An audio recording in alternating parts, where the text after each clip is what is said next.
লিখা আলোচনী যথেষ্ট ধুনীয়া হৈছে।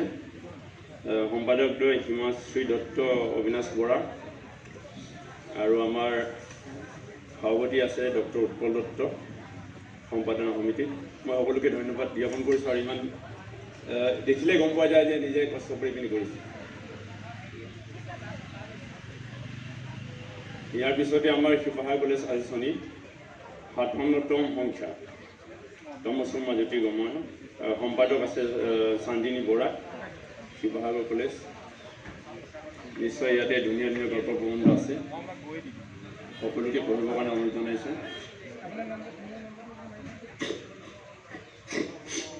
ইয়াৰ পিছতে শিৱসাগৰ কলেজ আলোচনী ৫৮তম সংখ্যক ২০২১-২২ বৰ্ষ, সম্পাদক আছে নয়নজ্যোতি গগৈ। ইয়াতো নিশ্চয় ধুনীয়া ধুনীয়া গল্প প্ৰবন্ধ থাকিব, সকলোকে পঢ়িবৰ কাৰণে অনুৰোধ জনাইছোঁ। মই এটা কথাই ল'ৰা ছোৱালীসকলক ক'ব বিচাৰোঁ, ছাত্ৰ ছাত্ৰীসকলক, জীৱনৰ লক্ষ্য স্থিৰ কৰি ল'বা। জীৱনৰ লক্ষ্য স্থিৰ কৰি ল'ব লাগিব। জীৱনৰ লক্ষ্য স্থিৰ কৰিব লাগিব, তাৰপিছতে সেৱা মনোভাৱেৰে আগবাঢ়ি যাব লাগিব। সেৱা মনোভাৱ থাকিবই লাগিব। মই জীৱনৰ লক্ষ্যৰ ওপৰত সৰুকৈ কবিতা এটা লিখিছিলোঁ, এইটোকে গাইছোঁ। ছাত্ৰ ছাত্ৰীসকলৰ উদ্দেশ্যে, বাকীবিলাকতো আমি বুঢ়া হ'লোৱেই। ইয়াতে আছে জীৱনৰ লক্ষ্য, প্ৰতিপলে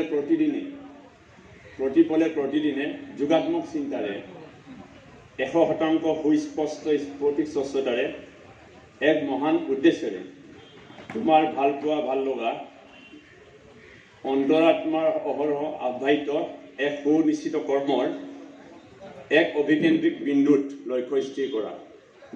লক্ষ্যটো কেনেকৈ ঠিক কৰিব লাগিব? জীৱনৰ লক্ষ্য কেনেকৈ ঠিক কৰিব লাগিব? কামটো তুমি ছাবজেক্টটো বা কামটো তুমি ভাল পাব লাগিব, ভাল পোৱাৰ ভাল লগা হ'ব লাগিব, অন্তৰাত্মাই বিচাৰিব লাগিব এইটো কামৰ প্ৰতি। আৰু এই কামটোৰ ওপৰত তোমাৰ এটা স্পষ্ট ধাৰণা থাকিব লাগিব, মই কি কৰিব গৈ আছোঁ বা কি কৰিম। তাৰপিছত লাগিব সুনিৰ্দিষ্ট পৰিকল্পনা, প্ৰশিক্ষণ থাকিব লাগিব, সুপ্ৰশিক্ষণ থাকিব লাগিব, আৰু সমানুপাতিক কচৰৎ কৰিব লাগিব, প্ৰেক্টিছ কৰিব লাগিব বা পঢ়িব লাগিব, আৰু থাকিব লাগিব হাৰ নমনা মনোভাৱ। এই সৰু সুৰা কষ্ট পৰীক্ষা কৰিব লাগিব, তেতিয়া দেখিবা তোমাৰ সন্মুখত সফলতা হাজিৰ।